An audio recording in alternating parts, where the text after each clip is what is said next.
Godot 4.0 stable is almost here, or it's officially released and has changed the landscape of game development forever. Big news, right? But what does it actually mean?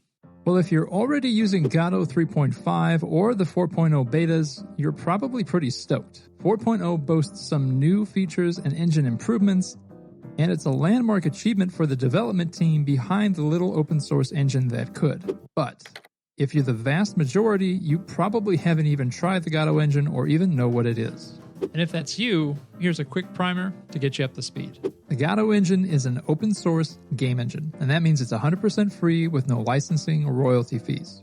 It has both 2D and 3D capabilities, and it utilizes its own scripting language, GDScript, in addition to languages like C#. It identifies as a game engine, but it can also create apps or other programs. It doesn't have the AAA pedigree of Unreal or the market visibility of Unity, but it can do a lot of the same things that the big name engines can do. It's quick and nimble, loads in a flash, and can handle modern 3D graphics and 2D indie style games with a click of a tab.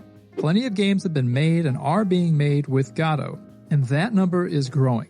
The community is getting bigger, and the engine will only improve going forward, beginning with the release of Godot 4.0 stable. Well, what does 4.0 stable really mean? And should you be downloading Godot 4 right now?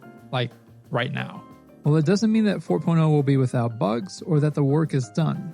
And honestly, the work is really only beginning and it's going to get even more intense. And some of you watching right now might be saying, 4.0 stable is great and all, but what I'm really looking forward to is Godot 4.1. Because while 4.0 marks a point of stability for the game engine, 4.1 will likely mean newer features on top of a stable 4.0 foundation. So maybe you're curious about trying Godot 4.0 or are thinking about upgrading from 3.5. Well, before you try, think about the following. And if you're still on the fence after, let me know in the comments. If you're building a game in Godot 3.5 and are expecting to release sometime in the next 6 to 12 months, you're better off sticking to 3.5 and finishing. 4.0 is enticing, but it really needs more time in the oven and then some more time to cool down before you should dive in for a production level release. The next 5 to 6 months or more are probably going to be spent zapping any bugs that come with the wider usage of the engine. You don't want to be weeks away from release and find out a bug is going to wreak havoc on your game. If, however, you are starting a brand new project or won't be releasing a finished product for another year plus, then Godot 4.0 may make a lot of sense. Getting familiar with new features or updated syntax is a great approach if you're not against an existing timeline. That said, it's vitally important that some people take the plunge. The thing about open source is that the software and its stability will only be as strong as the community that uses it. Jumping to Godot 4.0 stable may have its issues and bugs, but encountering those bugs, reporting them, sending in requests, contributing, basically just using the software as much as possible is what's really going to make Godot 4 better.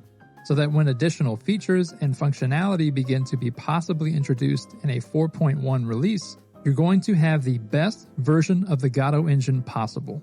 Better engine equals more awesome games made in Godot, equals more visibility, equals more users, which equals a better engine.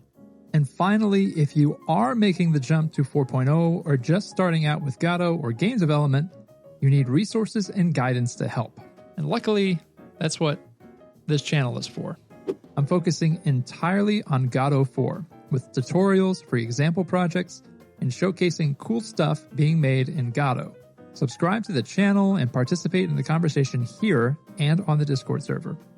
You can also check out StayAtHomeDev.com for in-depth written tutorials and more community resources and services coming later this year, all focused on making games with the Godot engine.